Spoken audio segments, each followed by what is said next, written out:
프로그램 진행을 맡은 아나운서 서현진 오티리아입니다. 자, 오늘 여러분과 함께 만나볼 주인공은요, 야곱의 아들 요셉입니다. 이 요셉은 어떤 인물이었고 어떤 삶을 살았는지 함께 이야기 나눠보겠습니다. 오늘도 이남희 교수님과 함께합니다. 안녕하세요. 네, 안녕하세요. 네, 오늘도 정말 재미있는 이야기 기대가 됩니다. 감사합니다. 네, 지난 시간에 저희가 야곱에 대해서 이야기를 나눠봤어요. 오늘은 야곱의 아들 요셉에 대해서 이야기를 나눠볼 겁니다. 이야기 나누기 전에 먼저 성경 속으로 들어가 보시죠. 요셉은 아버지에게 가장 큰 사랑을 받는 아들이었는데 이복 형들은 아버지의 편애를 받는 요셉을 미워하고 죽이려 합니다. 구덩이에 갇혀 죽을 뻔했던 요셉은 상인들에게 발견돼 목숨을 구합니다. 하지만 상인들은 요셉을 이집트로 팔아넘기는데요. 이집트에서 요셉은 경호대장의 아내로 인해 누명을 쓰고 감옥에 갇히고 감옥에서 시종들의 꿈풀이를 해주게 됩니다. 이후 파라오의 꿈풀이도 하게 되는데요. 파라오는 요셉의 지혜에 감탄하며 이집트 온 땅을 요셉의 손에 맡기게 됩니다. 자, 여기까지가 오늘 나눠볼 요셉에 대한 이야기입니다. 형들의 미움을 받은 요셉이 이집트로 팔려가서 재상이 되기까지의 과정. 요셉은 어떤 심리를 가진 인물일까요? 이제 오늘 풀어가면 좀 이해를 하기 쉽겠지만 사랑을 많이 받아서 초반에는 자아가 조금 팽창돼 있는, 그래서 어떻게 보면 요새 말하는 자기의 나르시스틱한 그런 부분이 있었는데 여러 역경을 거치면서 이제 사람이 돼가고 어른이 돼간 그런 인물, 그렇게 요약을 하면 될 것 같습니다. 사랑을 무조건 많이 주라고 하잖아요, 애기들한테도. 예. 너무 많이 주면 자아가 팽창된다는 말씀을 하시니까. 그러니까 적절하게 줘야죠. 알겠습니다. 네. 자, 요셉은 야곱과 라헬 사이에서 태어난 아들입니다. 앞서 야곱 편에서 라헬의 죽음에 대해서도 저희가 다뤄봤는데요. 라헬은 요셉의 동생을 낳아 세상을 떠났습니다. 또 이것이 요셉의 심리에는 많은 영향을 미쳤을 것 같아요. 그렇죠. 그러니까 라헬은 아이를 낳지 못한 채로 한참 있었어요. 그 다음에 결혼도 언니가 결혼을 먼저 하고 7년 만에 또 야곱이랑 결혼을 했단 말이죠. 근데 처음에 보자마자 사실 라헬과 야곱은 서로 사랑에 빠졌었던 장면이 나와요. 서로 이렇게 키스도 하고 뭐 나름. 그래서 굉장히 오랫동안 기다렸던 아들인 거죠. 그럼 얼마나 이쁘겠어요. 그쵸. 내가 사랑하는 아내를 닮은 그런 아들인데다가 오랫동안 기다려서 낳은 아들이거든요. 라헬이 난임이었어요. 아이를 못 낳았었고. 근데 요셉이 15살쯤 무렵에 동생 벤자민을 낳다가 엄마가 돌아가셨어요. 그럼 한번 상상을 해봐요. 얼마나 사랑을 많이 받고 금미야 오기야 이렇게 하던 컸는데 이제 동생은 살았지만 어머니는 죽어버렸단 말이에요. 그래서 어머니가 죽고 난 다음에 성경을 보면 이제 행간을 우리 같은 사람 읽어보면 아버지가 급 우울증에 빠지게 됩니다. 그리고 위로는 이제 무서운 형들이 있죠. 나이 차이가 많이 지는.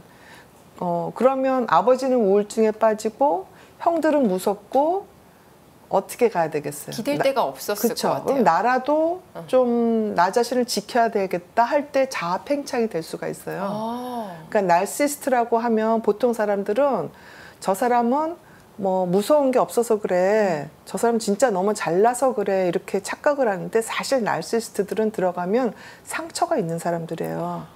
그리고 적절하게 사랑을 못 받았기 때문에 남들한테 더 잘 보이고 싶고 더 괜찮은 사람이라고 평가받고 싶고, 그래서 이제 관종이라고 요새 그러잖아요.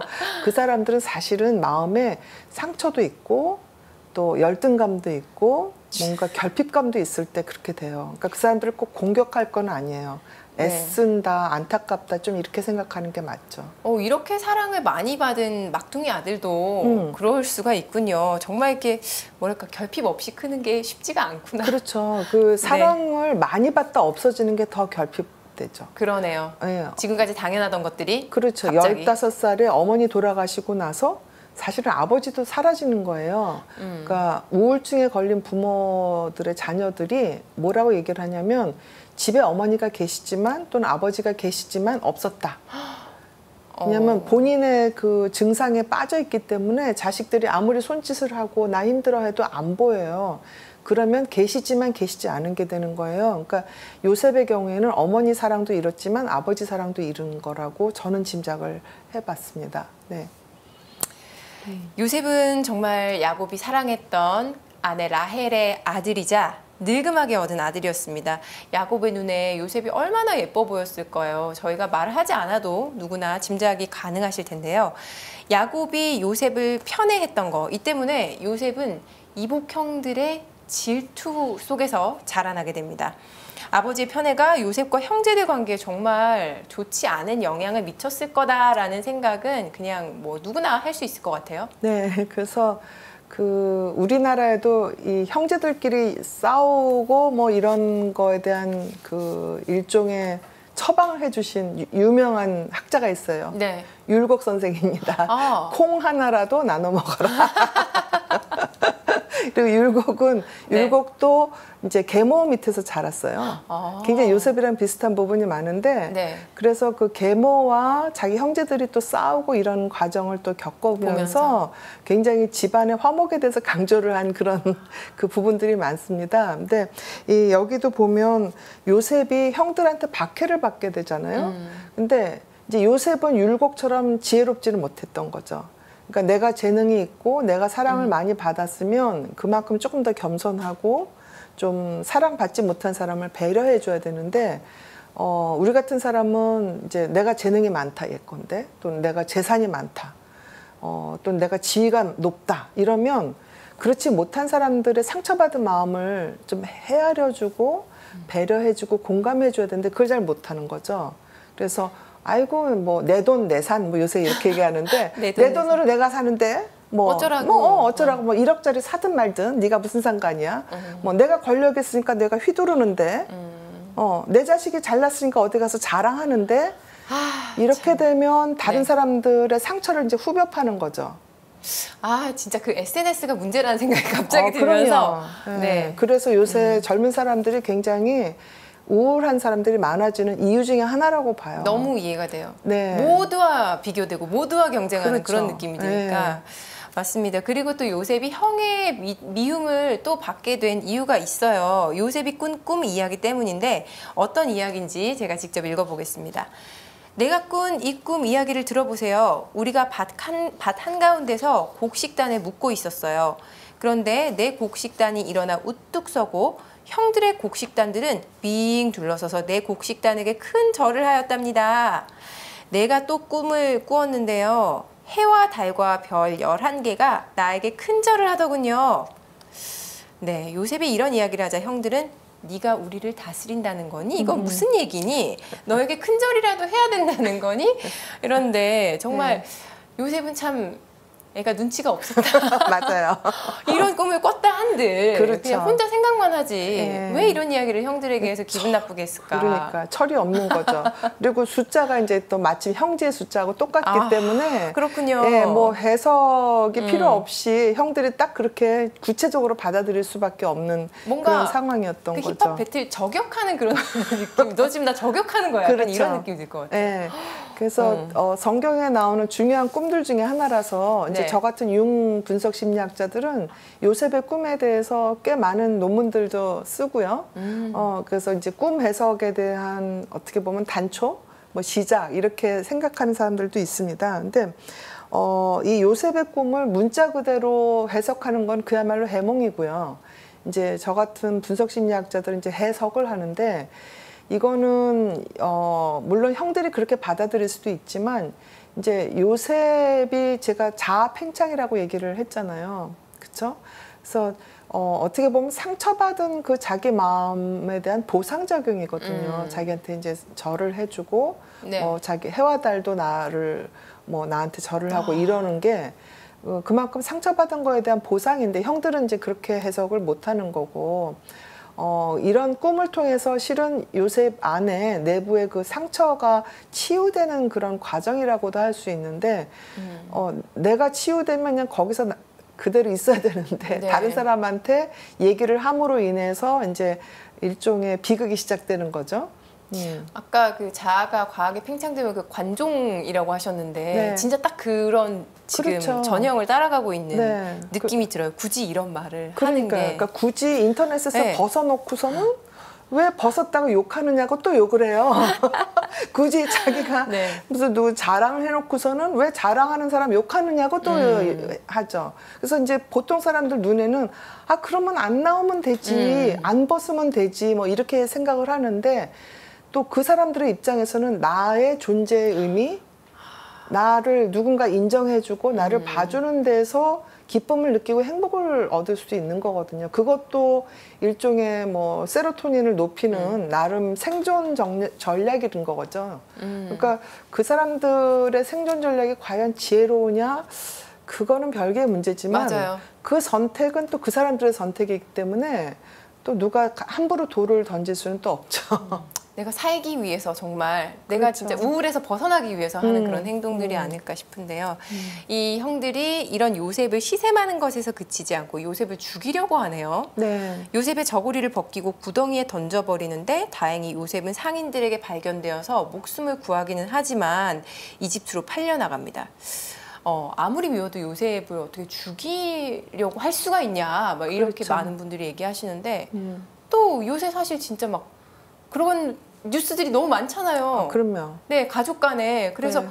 이게 정말 성경 속 얘기만이 아니라 이게 진짜 요즘 뉴스에서 보는 그런 끔찍한 이야기들이랑 맞닿아 있구나라는 생각도 들더라고요. 그렇죠. 그러니까 이 요셉하고 다른 형들의 관계는 사실은 조금 해묵은 관계인데 네. 저는 오늘도 버스 타고 오면서 어떤 사람이 소리 지르면서 욕하는데 너무 무서웠어요. 그 타겟이 내가 될 수도 있을 것 같아서 그러니까 요새 좀 많이 상처받은 사람들, 많아요. 분노한 사람들이 언제 어떻게 우리를 공격할지 모르니까 굉장히 무서운 시대가 됐나 이런 생각도 하지만 이제 이 요셉의 그 상황은 실은 예전에 민담이나 전설에 공통적으로 많이 나와요. 그러니까 뭐 잘 아는 뭐 백설공주 네. 얘기, 뭐 신데렐라 얘기.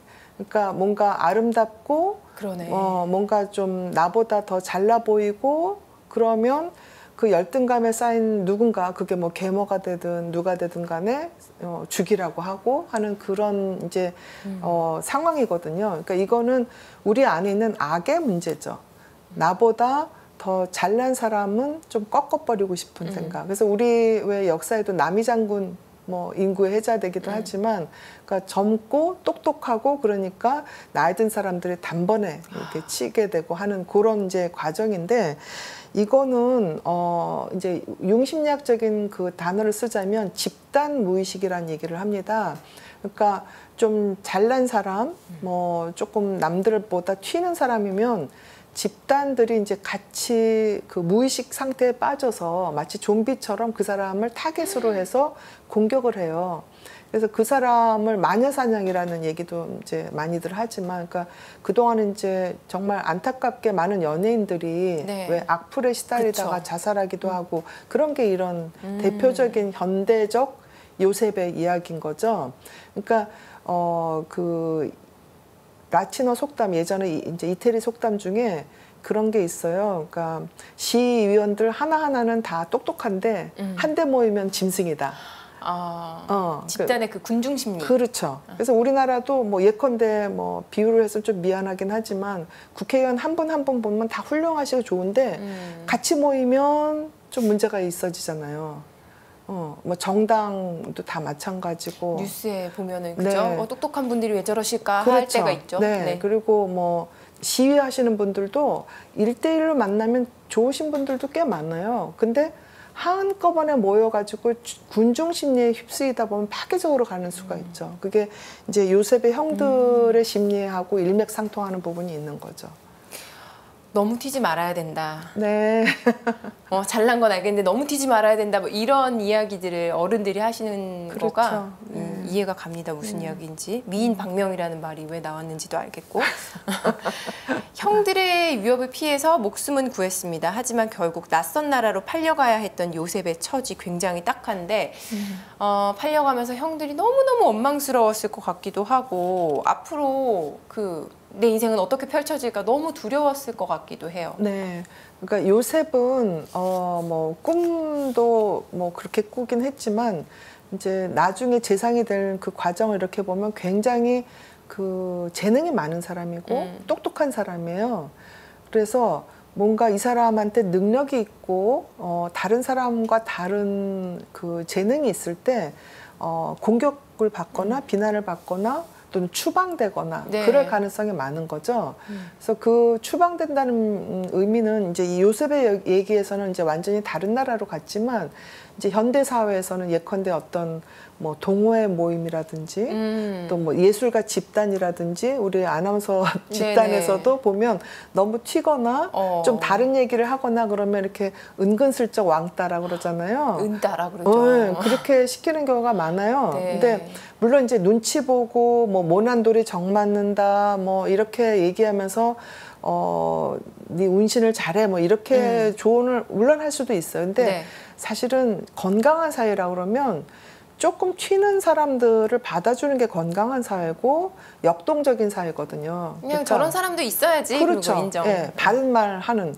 제가 지난번에 말씀드린 그림자의 개념일 수도 있어요. 그러니까 우리 같은 사람은 그냥 평범하기 때문에 그런 천재들이 하는 튀는 말이 되게 싫을 수 있어요. 고가울 수 있고. 그러면 야, 쟤 뭐야? 그러고 이제 죽여버리자. 이러면 그 사회는 죽어버리는 사회죠. 근데 그 천재가 하는 말이 좀 고깝고 낯설고 어떤 때는 뭐 역겨울 수도 있고 그렇지만 우리 사회에 저렇게 다른 말을 하는 사람도 필요하지. 그리고 포용을 하면 그 포용 사회는 계속 혁신을 합니다. 그런데 모든 사람이 다 똑같은 말을 하잖아요. 네. 그리고 다른 말을 하면 죽여버려. 너 너무 튀어. 너 젊은 놈이 뭐 이래가면서 뭐 머리에 모두 뭐 이런 식으로 얘기하면 그 사회는 서서히 퇴행해서 결국 소멸돼요. 그러니까 요셉 같은 사람이 아까 말씀하신 대로 눈치는 없지만 네. 꼭 필요한 제목인 거죠. 재능이 있어요. 네. 아, 그렇습니다. 우리 지금 사회도 되돌아보게 되는 그런 에피소드가 아닌가 싶습니다. 이집트로 끌려간 요셉이 어떻게 됐을지 궁금해하면서 한참을 보다 보니까 유다에 관한 에피소드가 있더라고요. 보겠습니다. 유다가 창녀 행색을 한 며느리와 동침하고 며느리가 임신을 한 이 스토리. 이 에피소드는 대체 왜 여기 껴있지? 라면서 제가 의아했거든요. 네. 시아버지와 며느리의 동침 참 거북한 이야기이기도 한데 네. 이런 이야기는 왜 기록된 걸까요? 이게 그 제가 좀 짧게 말씀드리자면 아들들이 이제 연달아서 죽었어요. 근데 이제 그 집안을 위해서는 그 형수를 취해야 된단 말이에요. 그래야지 이 재산이 어디로 새지 않고 조카들도 내 자식으로 이렇게 되는데 그 과정에서 이 며느리가 그냥 쫓겨났어요. 그 시동생이 자기 아들이 결국 안 될 건데 왜 내가 형수랑 자야 되느냐 이러면서 쫓겨나는데 그때 시아버지가 내가 너를 보듬으마하고 약속을 했는데 그냥 거리의 여자가 돼버린 거예요. 그래서 이제 그 시아버지한테 일종의 이제 나 여기 있어 하는 의미에서 시아버지와 이제 같이 자게 된 거예요. 거리의 여자로. 네. 근데 저는 이거를 사실은 신약에서 굉장히 수수께끼 같은 장면이 있습니다. 이거는 신학적인 해석이 전혀 아니고 저의 주관적인 상상력인데 예수님께서 그 이제 그 성매매하는 여성 창녀들에 대해서 막 얘기하고 그럴 때 뭔가를 이렇게 계속 그리면서 땅에다 뭔가 쓰셨어요. 네. 근데 뭘 쓰셨는지는 성경에 기록이 되지 않아요. 근데 그리고 그런 해석도 없고. 근데 이 유다가 누구냐면 나중에 벤자민 지파랑 같이 돼서 이스라엘 왕국이 돼서 다윗과 솔로몬의 조상이에요. 결국 예수님의 조상이에요. 네. 예수님의 조상 중에 창녀가 있었던 거예요. 너무 놀라운 사실 아니에요? 모든 그런 계층과 모든 그런 약자들을 다 그렇죠. 포용하겠다는. 그렇죠. 그래서 저는 제 상상력으로 예수님이 나의 족보를 이렇게 해서 이 다말과 유다까지 갔나? 이건 저의 상상인 거예요. 근데 이제 이 기록이 된 이유 중에 하나가 정말 지금 말씀하신 대로 예수님이 사랑하시는 대상은 부족장 부부만이 아니에요.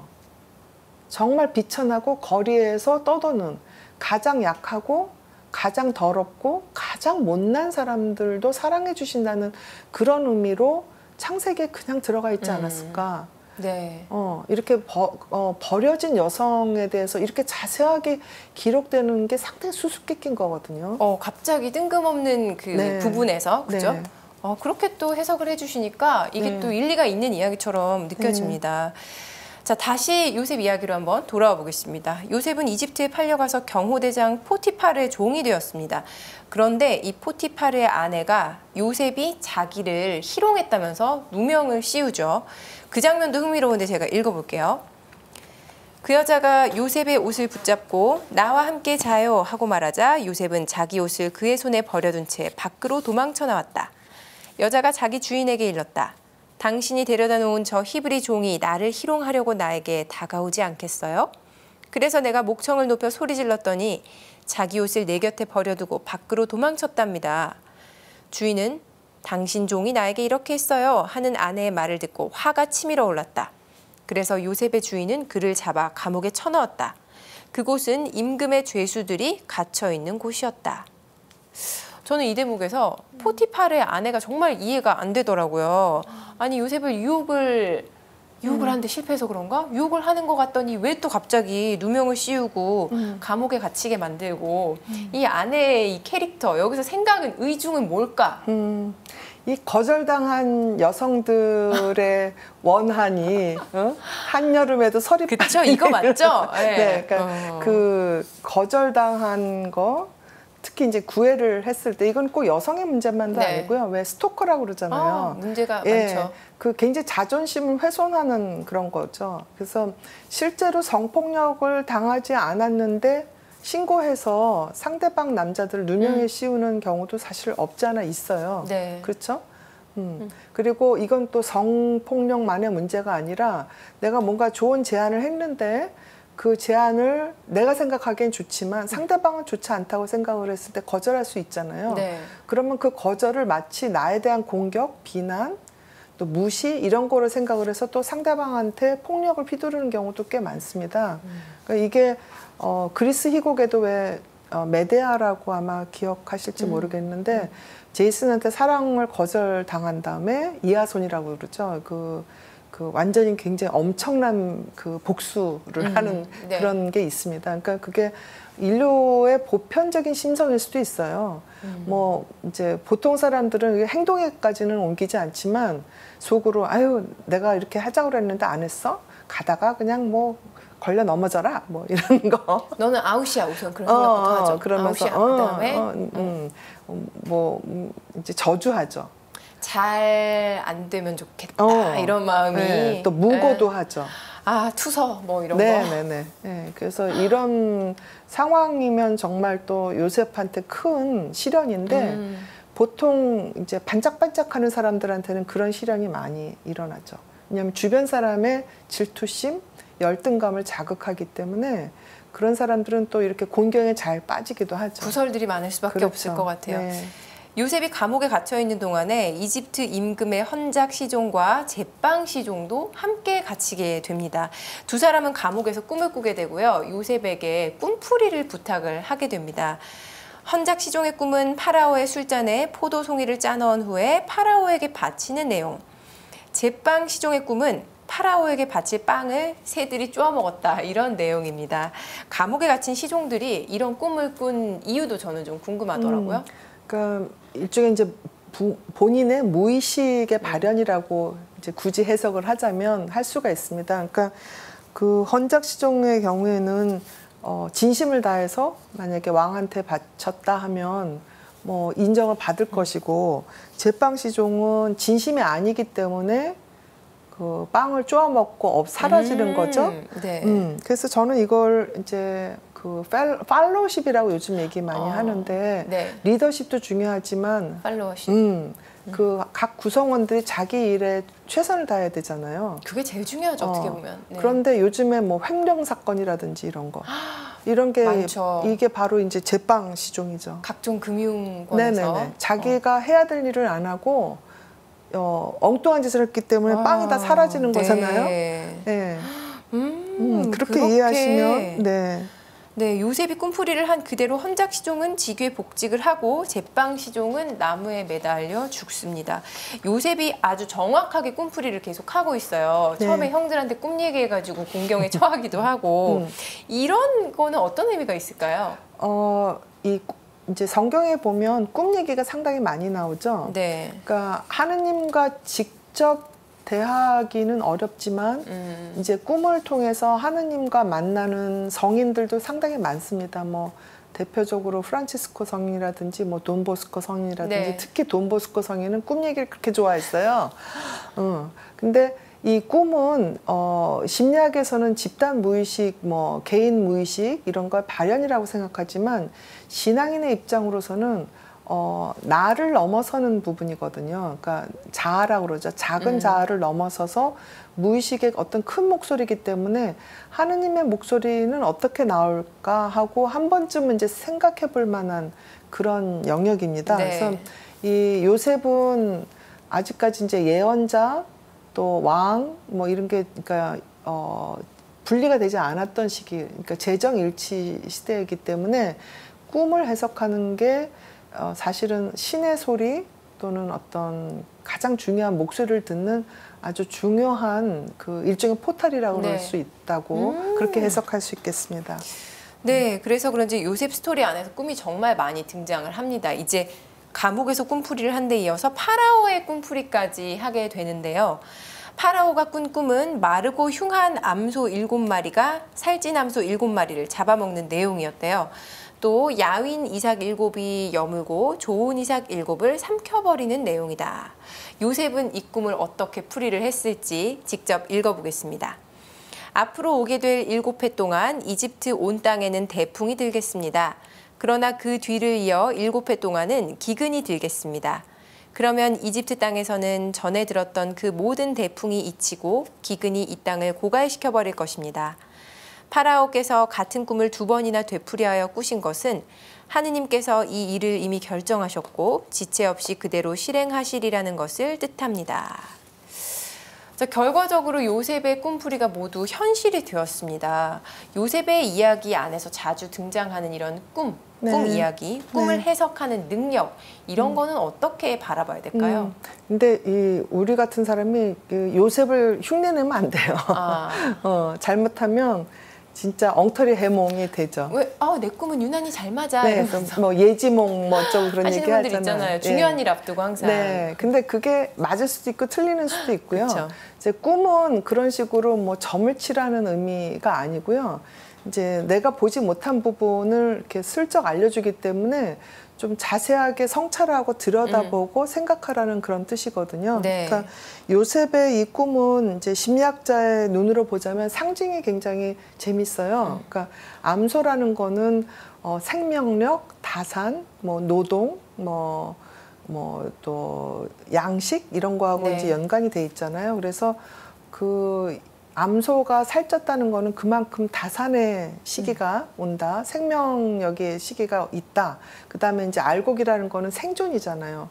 근데 그 알곡이 쭉정이가 됐으니까 이제 정말 그 기근이 온다. 이렇게 해석을 충분히 할 수 있는데 이거를 이런 꿈 해석이나 이런 걸 할 때 너무 구체적으로 생각을 하면 이게 그야말로 미신이 되거든요. 그러니까 그런 미신의 상태로 할 게 아니라 나한테 어떤 메시지를 전달할까, 그러니까 조금 기도하는 마음으로 약간 멈추고 생각하는 의미로 꿈을 받아들이면 더 좋을 것 같아요. 네, 파라오는 요셉의 꿈풀이에 감탄을 합니다. 이집트 온 땅을 요셉의 손아래 두겠다 이렇게 약속까지 하게 되고요. 그러면서 요셉에게 인장 반지를 주고 사제 포티페라의 딸을 아내로 주기도 합니다. 파라오가 요셉을 이렇게 대우를 한 이유가 뭘까요? 좋은 이야기를 꿈 해몽을 좋게 해줘서? 아닌데 그렇게 좋기만 한 건 아니었는데요. 진실을 얘기해서 그런 거 아닐까요?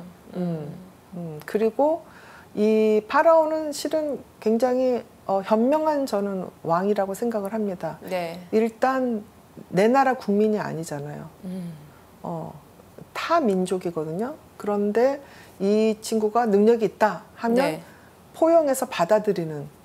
그러니까 이집트가 그만큼 아주 그릇이 큰 왕국이었다 이렇게 짐작을 할 수가 있겠죠. 네. 그리고 이 역경 속에서 요셉이 그만큼 단단해졌다 하는 거를 우리가 또 짐작을 할 수가 있겠죠. 그러니까 그쵸.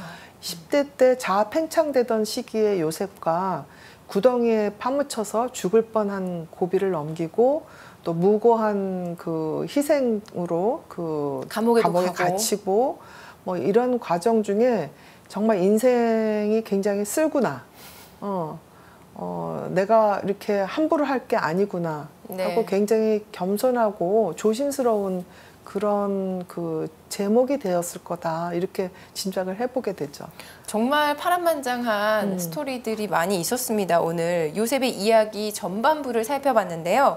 형들의 시기를 받은 요셉이 이집트로 팔려가서 이집트의 재상이 되기까지의 그 스토리의 전반부를 함께 하셨습니다. 자, 그러면 오늘 이 전체적인 이야기에서 가장 중요한 메시지가 뭘까요? 저는 신학적인 것보다는 이제 심리적으로 꽤 많은 분들이 아직도 바닥이 아니야? 뭐 이런 생각을 하면서 도대체 더 남아있어? 이 구덩이에서 내가 살아남을 수 있을까? 우리 집은 무덤이야. 내 회사는 이제 끝장이야. 내 인생도 여기서 끝났어 하는 구덩이, 또 지하 감옥 같은 생활을 심리적으로 하고 계신 분이 분명히 있을 겁니다. 뭐 실제로 뭐 쪽방촌이라든지 지금 이 더위에 굉장히 고생하시는 분들도 많고요. 뭐 에어컨은커녕 뭐 선풍기도 없으신 분들도 있고. 근데 그런 분들한테 이 요셉의 이야기가 조금 힘이 되면 좋을 것 같아요. 그러니까 그 옛날 감옥은 지금 감옥하고는 상상할 수도 없는 거죠. 그야말로 이제 거기서 며칠 있으면 죽을 만한 그런 상황에서 견뎠거든요. 그러니까 내가 지금 바닥을 모르는 구덩이에서 헤매고 있어. 언제 죽을지 몰라. 뭐 이럴 때 요셉이 억울하게 감옥에 들어갔을 때, 형들한테 배신당해서 노예로 팔려갔을 때 그런 상황을 한번 생각을 하면서 잠깐 멈추고 묵상하고 기도하면 그래도 좀 힘이 되지 않을까. 어려운 상황이라도. 그래서 좀 요셉 이야기가 특히 요즘 같은 때는 더 우리한테 뭔가 이렇게 좀 따뜻한 힘을 주는 그런 느낌이 저는 들었어요. 저는 교수님의 말씀을 들으니까 정말 이렇게 저는 그렇게 바닥에 지금 기분, 바닥의 삶을 사는 건 아니지만 굉장히 많은 좀 위안을 얻었어요. 많은 분들이 위안을 얻으셨으면 좋겠다는 생각이 듭니다. 오늘도 좋은 말씀 나눠주신 이남희 교수님 고맙습니다. 네, 감사합니다. 네, 이집트의 재상이 된 이후에 요셉은 어떤 삶을 살았을까? 다음 주에 계속 이어서 함께 이야기 나눠보도록 하겠습니다. 지금까지 함께 해주신 여러분 고맙습니다.